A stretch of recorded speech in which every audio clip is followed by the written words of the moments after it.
1995. That was the year. Michael Jackson was Christmas #1. Forrest Gump swept the Oscars. Bill Clinton was American president. John Major was UK Prime Minister. Page 3 pin-ups were still a thing. And in Edinburgh, the Scotsman newsroom was full of chaps. OK, that picture is 1948, but still. And then a bright idea.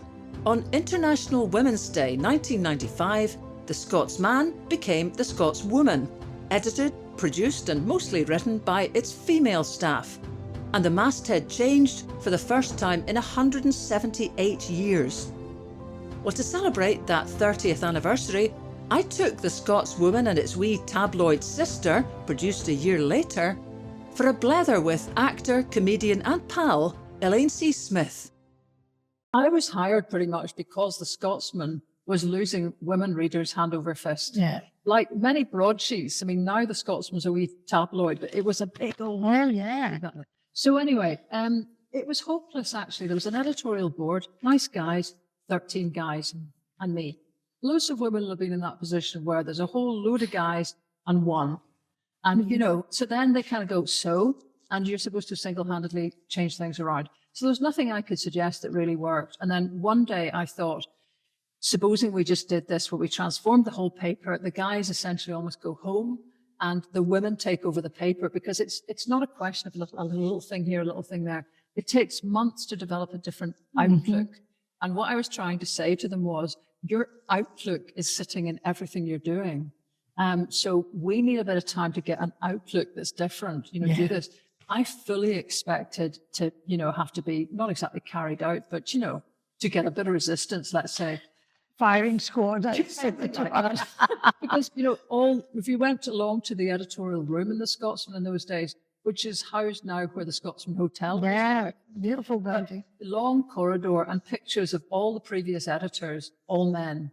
So that there was this constant reinforcement of your odd status. But funnily enough, they actually, half the guys who were, the younger ones particularly, who were a bit fed up with the stickiness of the Scotsman in many respects, thought, this might not be our chosen vehicle, but I mean, it's moving, so let's do it. So actually, weirdly, we went out of that meeting with a vote in favour. And I thought, oh my God, because now we've got to do it. What have I done? Yeah. So I thought, well, because at that point, Scotsman had so many offices, I went to all the different 4 or 5 offices and said, look, here's the idea. We're going to have a discussion. If you don't like it, it doesn't happen. You've got the power of veto. If you don't want it as a group, won't do it. And I think actually handing that power to the women, there was quite a few women who just thought this was either tokenism or they didn't want to put their heads over the parapet. Yeah.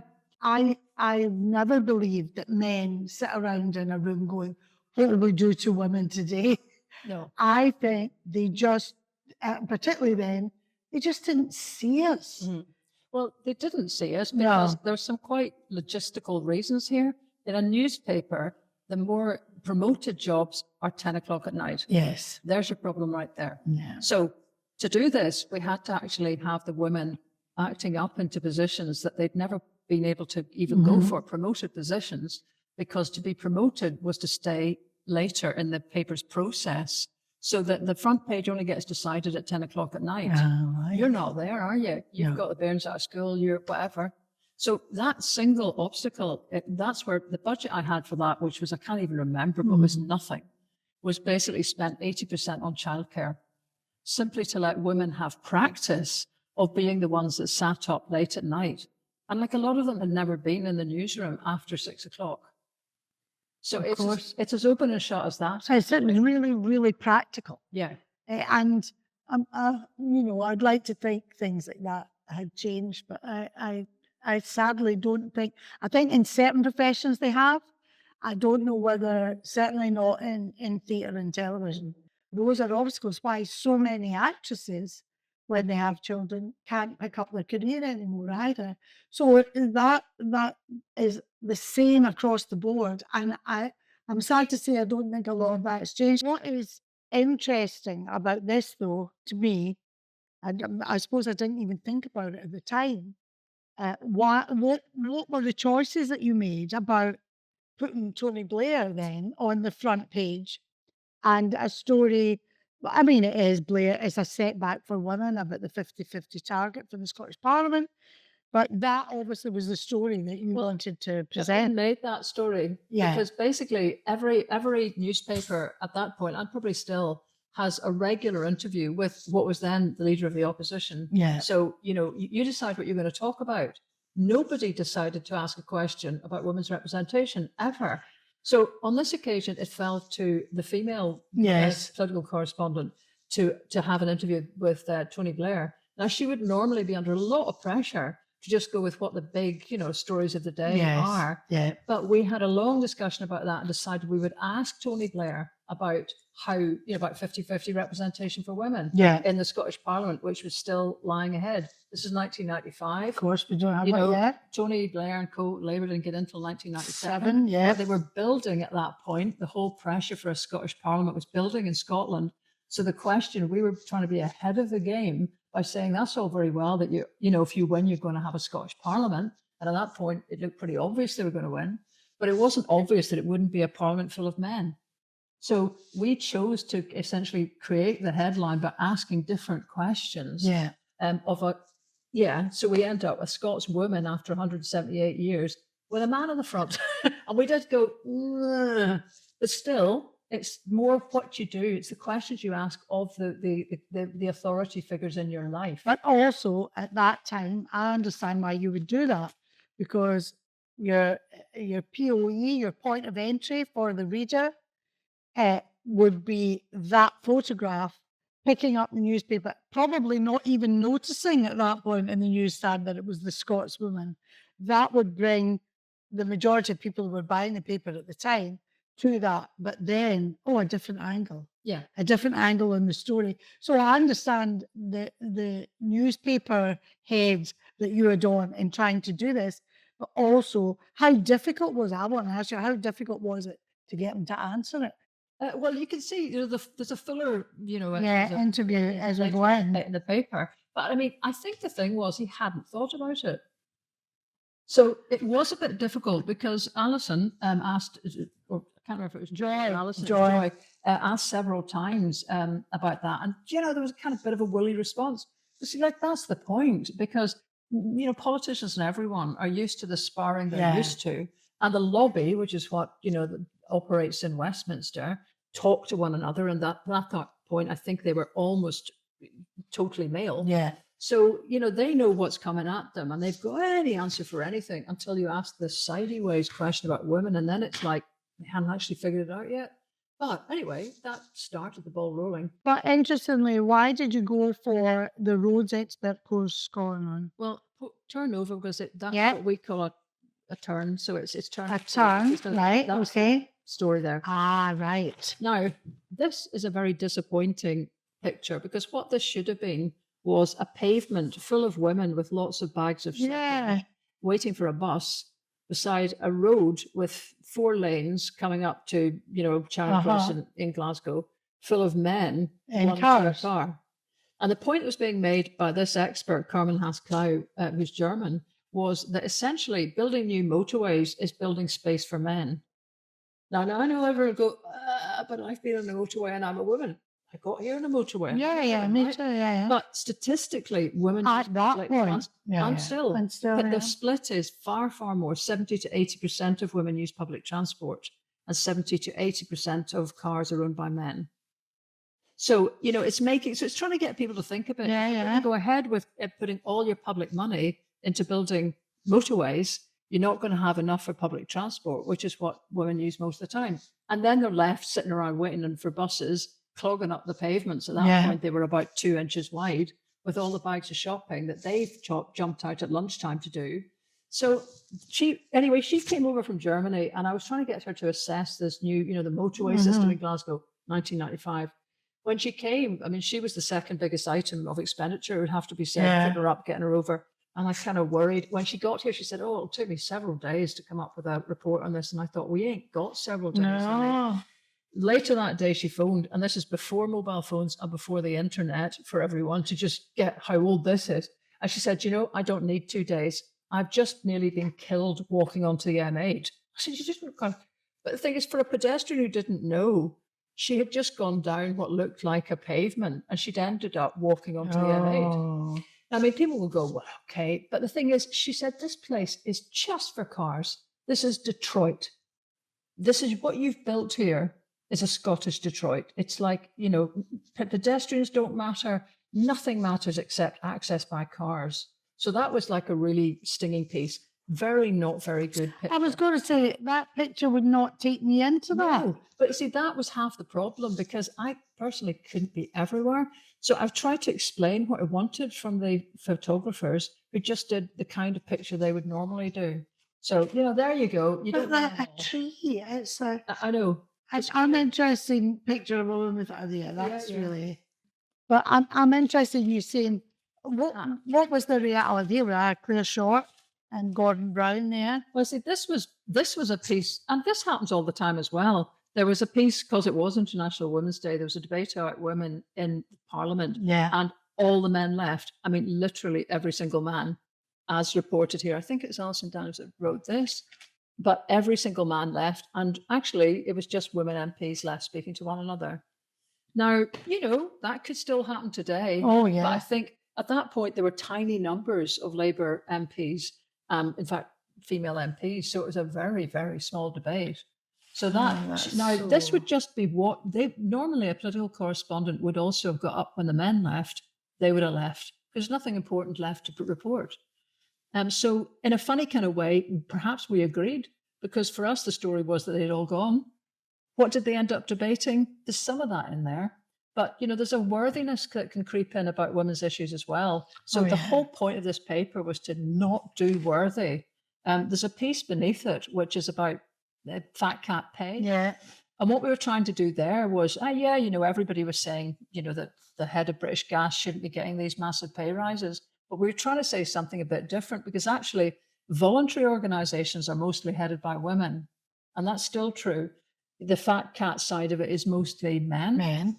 But these women who, if we were talking about performance-related pay, these women had increased the number of people they were dealing with, increased the number of money that they gathered, increased the number of employees, not got an extra penny because that's not the outlook of the voluntary sector. Yeah, of course. This chap presided over lost jobs, you know, soaring profits, fair enough. You know, it was a completely different set of standards between these two sectors. So that's what we were trying to highlight.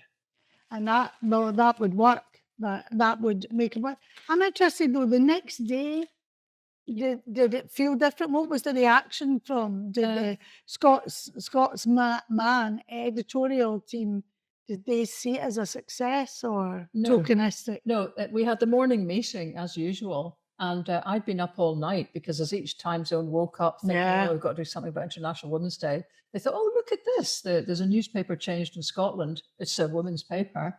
And so they'd covered it. So I got the phone going. And this is before mobiles, right? So I was just sitting with the phone going all night. So for me, it had been an incredibly busy night. Got in the next morning for the morning meeting. And the editor at the time said, well, that seemed to go okay yesterday. Henry, what's on the sports list? And that was it, straight on. There was just like it hadn't happened. And actually, the reason there are so few copies of this paper around is because the distribution, guys didn't like it. So they were meant to double the print run and they just didn't. Well, this is I think the first men's page anywhere. Yes. And the point about this was women being in charge didn't just want to talk about women. They wanted to talk about everything. And particularly, I mean, we commissioned Jackie Levan, sadly no longer with us, a great musician, who wrote this really emotional piece about men he felt being broken. This picture, he thought, depicted it really strongly. So that was an unusual thing to give space to that. And then we've got this article about testicular cancer. You know, it's a killer. The guys in 178 years of running a paper had never done a piece about it. So, of course, if you were doing a piece about breast cancer, you would probably have a how to examine yourself. Absolutely. Piece. So we got to that point in the conversation and there was quite a lot of giggling and everything going on. It's not that funny in a way. It did keep the graphics guys quite busy for a while, you know, trying to decide how accurate to make the graphic of that area.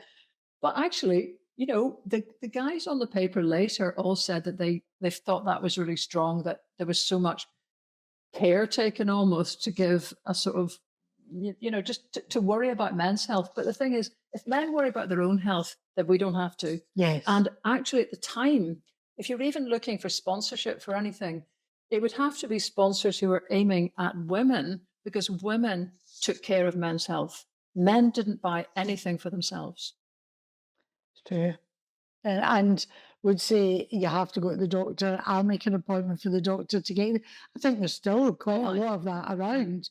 But actually, at that point, believe it or not, I did a friend who had died of testicular cancer, and an actor pal, this great actor musician, and it was just not spoken about. When you read this stuff, it is so groundbreaking. Well, I mean, it is. This is now this, the naked civil servant. Now they've come to they've come to eras of what do you call them, the Chippendales and all that. So maybe you started that, or these calendars of naked men in kilts or all that sort of stuff. But how did this come about? Well, about a month before we did the Scotswoman, at Scotsman, the normal paper, produced a fashion spread, and I mean, like a huge one, because this is a broadsheet. I'm going to pick you up on that. The normal paper? Well, it was normal because we only had our 1 week. Oh no. The regular Scotsman, The regular paper. had produced this fashion spread of a woman wearing nothing and showing the importance of matching your handbag to your shoes.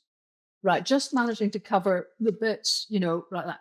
And so, we kind of said that is a bit kind of sort of not really, not okay. And just by the by, I don't know any woman that changes her handbag with her shoes. It was like made up rubbish excuse to have a naked, basically naked woman all over the place.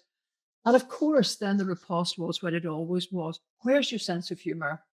So instead of arguing, as you might just be tempted to do sometimes, I just said, girls, 3 weeks. So this, in a sense, is a childish riposte. And it's great. It's basically trying to say, how would this look to you if it's a man who's, showing the importance of matching his briefcase to his shoes? It's obviously completely ludicrous, because I don't think men either match this up. But the point was just to sort of say, what does that look like then for a guy to do this? Now, actually, the guy, we took him to Jenner's in Edinburgh, posh store that sadly is no longer with us. And imagined we'd have lots of trouble, because this is a bit, low life for Jenner's, really. They loved it. And they were scurrying around and said, we could come up with lots of combinations of briefcases and shoes. And the model said, I can get into all sorts of different positions. And I thought, well, just knock yourself. And look at me out. So he loved it. And there's the thing is, it's all the details, as if guys would go, God, I love that briefcase, actually. I'm going to get that. Because that's what you're faced with, all that kind of, the detail almost justifies the luridness of the nakedness. Well, it's a pretend. It's a total It's a pretense at it meaning something other than the fact that they're naked. Just to kind of keep the pretense going, there's a little box here. What do you carry in your briefcase? Right, because this is another thing that is done to kind of validate naked women, basically, which is trying to make a story out of it, which is obviously nonsense. So we stood in outside the Scotsman in Northbridge and asked men to open their briefcases, and did we'd got clipboards and we just measured up what they got in there. And the most common thing was a banana. I mean, that's all they had. And we were sort of like, okay, so this is another thing of women have little handbags crammed. And then a lot of guys are walking around with a banana in their briefcase. Looking at that. Well, interestingly, out of this, I don't know whether you know this, I then did a series for Radio 2 called Man in a Briefcase. Oh, really? And it was because this, I can't remember who it was, Radio Scotland for Radio 2, and or Radio 4 maybe, that was me interviewing prominent men. And it was the first time I interviewed Alex Salmon. And I went to Westminster, and it was about what do you carry around in your briefcase. And I Stuart Cosgrove, people like that, men in the media, about what they had, because they had also done one about what I was interviewed by someone about what I carried in my handbag. Well, see, that there was me thinking that was just a stupid wee thing. Well, Really it annoying. became 6 episodes of And something. actually, I also thought the guys would find that appalling, and they all thought it was very funny. Well, Just to your point, yeah, because I mean, if you make it, I mean, I had that experience with my dad, yeah, who, if you just got him, yeah, where he'd been a little bit pretentious or a little bit anything, he roared and laughed. yeah. So maybe that gave me the confidence from an early age to just think, if if you're just being anti-guy, okay, No, just you puts can't. people Yeah. back up. But if you put some effort into it, And take the there's piss a a lot wee of bit. effort Yeah, into yeah, that, yeah, yeah. So that one. And seems- also, politically, for a man to do that, it's from a position of power.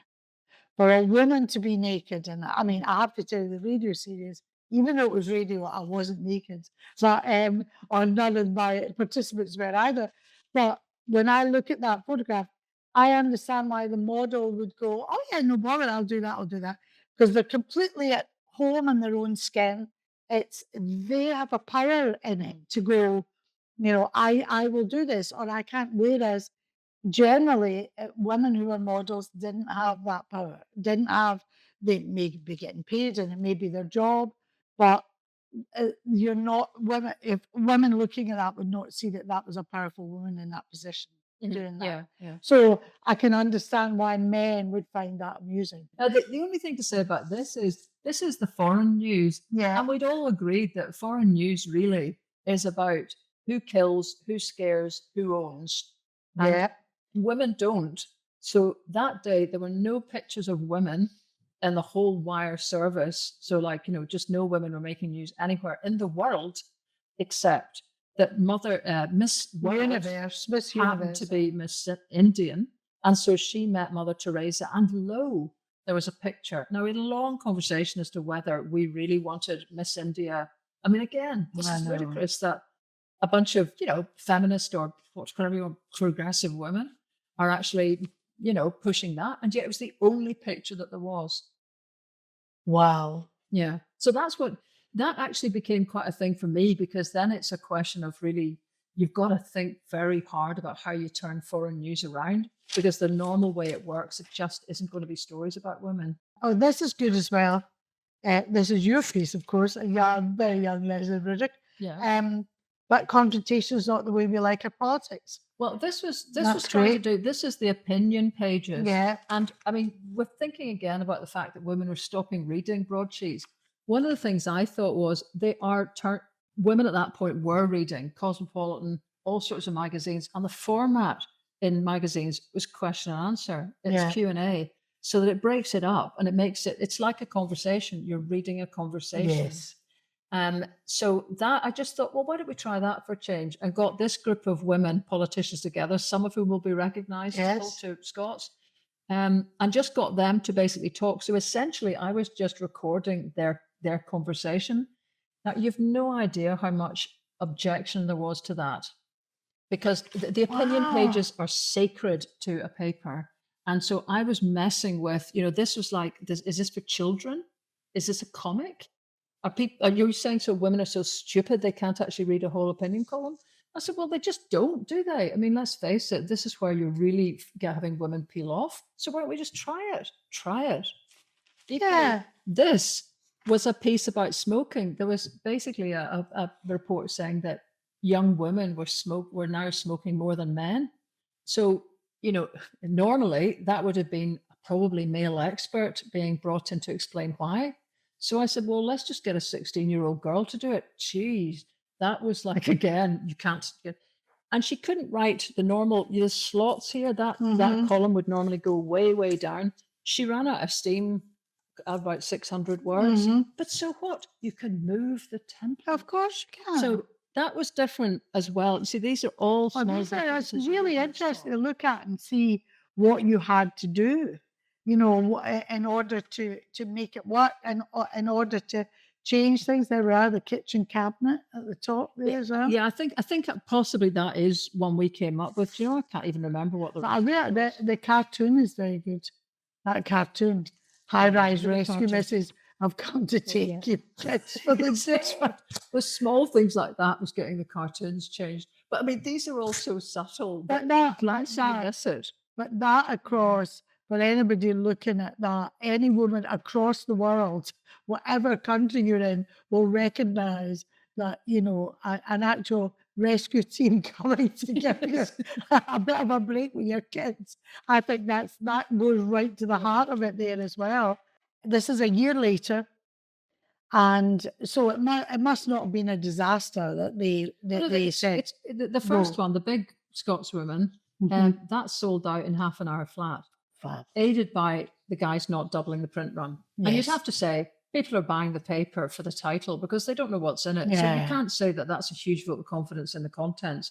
But still, it seemed to go down pretty well.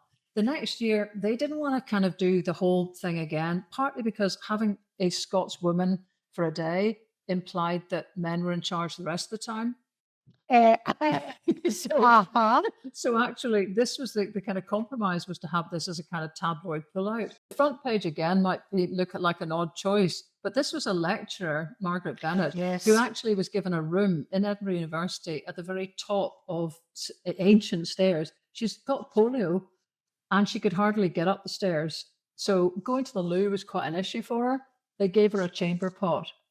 Now, actually, that was a big deal for Margaret too, just because it's humiliating. So, I mean, a lot of the stories we found were about access and stuff. It's you might think that's not really a woman's issue, and you're quite right. But it's more a sort of, if you want everybody to have access, then you can't be doing that. So that kind of outed, that sort of practice. That's great. And you've got Margaret Clark, who was there big at the time as well. I love this. You've got page 3. Yeah, well, what made you decide that? Well, because there were pages. Yeah, indeed. We're back in this thing of how does this make you feel to see this? And actually, again, there's a completely made up set of statistics. I mean, at that time, how this originated was, at that point, Paul Gascoigne was being done for basically attacking his wife. Yeah. There was a couple of other footballers who had also been done for the same thing. Now, we could have basically done an editorial saying, hey, footballers, we really hate it when you beat up your wives. But I mean, all of this is about show, don't tell. So what we did instead, and it's ludicrous, but this is how ludicrous the stories usually are with pin-ups, stuffy. Absolutely. Was we were saying women are now turning to rugby in protest at the way football stars treat their wives. Now, there's no evidence for that at all. And also, we did a little kind of thing here. I can't see what the statistics are. What is it, 29%?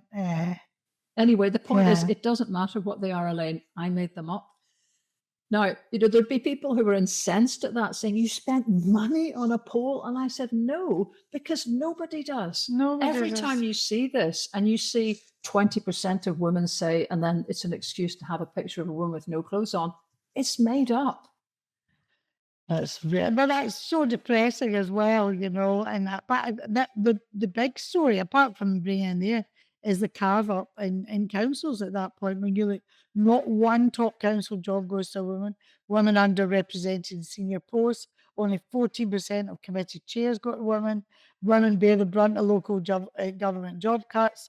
And who will suffer the most, of course, women. And that's a brilliant piece. Yeah. And that would pull you in.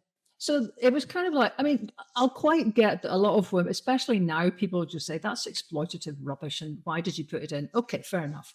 That question about the councils, that just being council reorganisation, the last thing anybody cared about was whether any women were running councils. Yeah. So it's the same thing again, that you're asking questions nobody's really asking. Yeah. That's all that was about. And then again, about accessibility. And of course, accessibility not only with the disabled, but also with mothers and prams and getting anywhere to do that. This is trying. You've got Campbell Christie. This is trying to show stuff, and as much as possible to me, it was really important to have a sense of humour about it. Yeah. So I thought Stirling Platform 4 was the most inaccessible place in Scotland, because at that point there was no lifts to get you over from one to the other. And you'd see women struggling with all sorts of stuff the whole time. And I complained, got short shrift, and I thought, the newspaper. So Campbell Christie, who was the head of the Scottish TDC at the time, and very game for this, I said, I know this sounds weird, Campbell, going to just go to Stirling Platform 4 and we'll give you a pram, a bairn, 3 bags of shopping, and see if you can lift it over there. So you can see, I mean, again, if I had been in Brilliant. charge of this would have been a much bigger whole page picture of Campbell, Yeah. because the whole point is the struggle. But that was to just open up how many places are basically inaccessible. And shortly after that, Sterling did put in, I don't think it was particularly because of No. this, but, you know, things were beginning to change and people were beginning to spot that. So, you know, that was just one issue. And I like the poll. Is this a genuine poll? The one that said which policies would improve the quality of Scottish life yes, for we women? did do that. So that was a genuine poll. You didn't just make that one up. I'm glad to hear. Oh, she. Yes, Fantastic. What a woman. For anyone watching outside of Scotland or whatever, they're wondering why there's an idiot dressed as Calamity Jane. It's me in my younger days. And in my one-woman show, my first one-woman show, Doris Day was a huge hero of mine, a heroine of mine actually, and particularly Calamity Jane.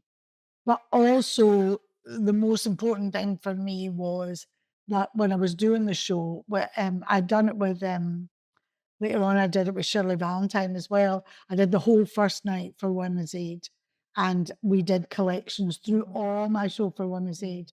And so that for me is a good article, not just because I'm in it, but because it actually is highlighting an issue, but using a great point of entry to get into. Because for us, we were trying to make a point about Women's Aid without being, Why? Yeah. so that you Worthy. let us come into that Yeah. differently. We're trying not to be predictable. Yes. You know, what I was very aware of was, you know, feminist went with po-faced. Worthy. Suffer. Worthy. Right? Yeah. So people were fully expecting to be lectured.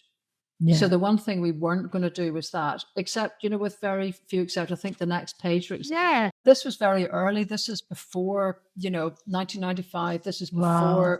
the Twin Towers, before an awful lot Yeah. of the, you know, overt Islamophobia Iraq began. the Iraq And war, also everything. before people were aware of how constrained women were being. And this was Algeria. I had to persuade her sister, Katia's sister, to send me her last picture of her sister to go in this paper, because there was no electronic anythings then. And I mean, I was on the phone to Wow. her and said, you know, we will give this story a prominence that probably you'll never get in Algeria, and it might not be safe for you to have there, but we'll tell this story properly. Mhm. And so she said, well, in that case, I'd be pleased for you to have it. So I had to wait till the photo came through the post. Wow. You know, it's that Whereas different. now it would be Yeah. seconds and it would But be the right thing is, there. it's so important, the picture. I mean, because it's like this lovely young woman, Mhm. and it's her face, the refusal to wear the veil essentially killed her, you know.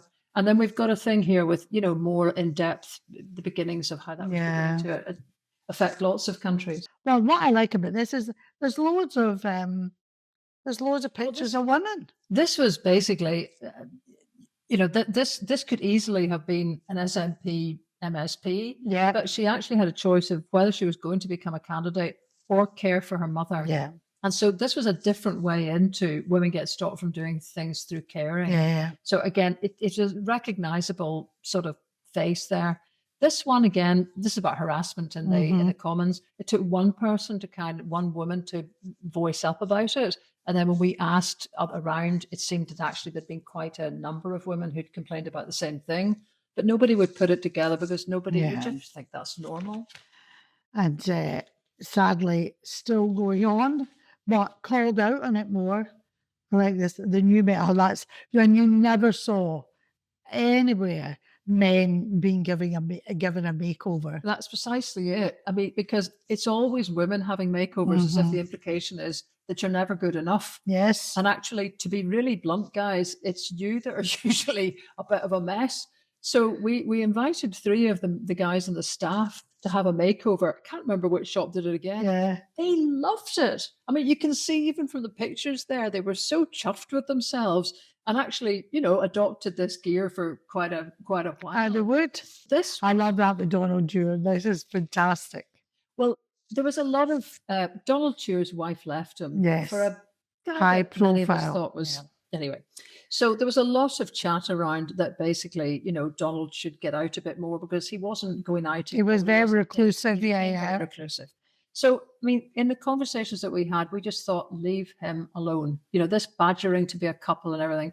So instead of kind of doing a thing again, saying Donald Dewar, who was about to become the first Minister of Scotland, not yet, he was just leader of the Scottish Labour Party. But, instead of having a big moany kind of editorial, we decided to pretend that he was having top dates all over the world. Actually, he was having a ball. So we got the guys in graphics. They did a great job to get all these famous couples and airbrush Donald Dewar's head onto all of Hugh Grant's head. I love it. And I mean, they even airbrushed back on the hat and the glasses. Now that was quite, I mean, nowadays that would take you 10 seconds, but back in the day, that was a lot. So That's anyway, fantastic. we wrote the piece, Dewar Never Believe It, basically, hey, Donald's out. Yeah.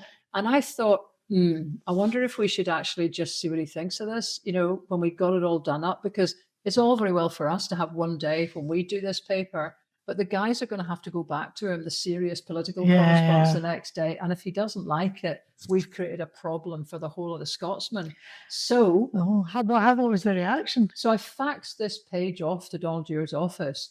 And then actually the women all said, see, that was really stupid because now we've got to wait for the answer, which was true. So we were all sitting in the office watching this fax machine there, that dates it as well. And then it finally sort of jumped into life and the message came out. I can't remember which date I enjoyed the most, which was tremendous. Yeah. And so that was great because the guys were getting very worried that he would think that was belittling.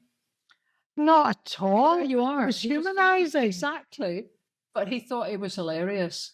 And maybe the last points to make are things that the question you was asking actually right at the end about sport. I see there's agony acts as well you've got there. And where we got sport. Just the last kind of couple of pages. Oh, we've got sport there, yes. Sport's difficult. And now things have changed a lot. As you say, there's a lot of women presenting sport. Yeah. There's women's football, professional football teams. None of this was true. None of it. And actually, if you were trying to sort of women also didn't do match report style, they didn't follow match report style stuff. So men can sit and read an article and go, the form of that striker was, wobbly, and they'll know what that's all about. And they read it and they buy papers for it. Women didn't. No. And I think don't. So we've got a feature here about an idea. What women do is aerobics, swimming, whatever. This was about one project, which was that if you brought all your laundry and your kids and you went swimming, you could hand the laundry in, they would iron it for you while you were in with the kids swimming, because the object was to get women not just to deliver the kids, but to do something themselves, which they weren't tending to do. So that was just a wee feature thing. And then the very back page, we got all these women there are champions, were champions in something, European or world champion Scots. And so we wanted to have a kind of page with all of them. I asked them for their stock photos because not a single one of them had a photo. Because nobody ever asked them for stock photos. So we went and took photographs. This was almost our gift to them, was that we took photos of all these gals and then gave them, batches of photos back. But that was another indicator of how low a priority women's sport was, that these women who were champions didn't actually have their own stock photos. I wish there was a paper like this out now. Yes, it probably would. It would probably sell a few, that's for sure. Yeah, I think it would. But the thing that it did do eventually was, because so many African women wanted to do this sort of paper, I set up a charity training them for 7 years, and they then went on to produce Africa Women, which actually was produced here in Scotland during the Glen Eagles Summit 2005 and in Africa. So, that must have made you feel incredibly proud. I mean, did you feel at the end of that they didn't come back the following year and let's do another one? Because Andrew Neil arrived and I was essentially sacked. Really? Aye. So, but, it's fine because otherwise I would have, there's many other things I wouldn't have done in life. So it was fine. But clearly, there was a lot of tension around the idea that it was tokenistic. On the one hand, it was kind of showing that most of the time the paper was run by men. It was hard to make a permanent shift. Yeah. They did actually have a men's page in the paper for about 3 years after that, funnily enough. So, there was a few things hung over, but it's hard to make change just doing one big push. That's not really going to make it. How do you feel about it now? Well, kind of, I can remember the huge effort that went behind each thing, and then realize how little it comes off the page at you until we were doing the more tabloid stuff. But even then, in a way, you shouldn't see it. It's like the wee joke that you mentioned making in the course of something else. If it's just that you should be presented with interesting stuff or funny stuff or Yes. provocative stuff, and you're drawn in before you think, oh, there's a feminist message coming. It Always. works in its own right. And if it makes you think a little bit about, the gender issues that normally get pumped at you, which are all the one way, so much the better.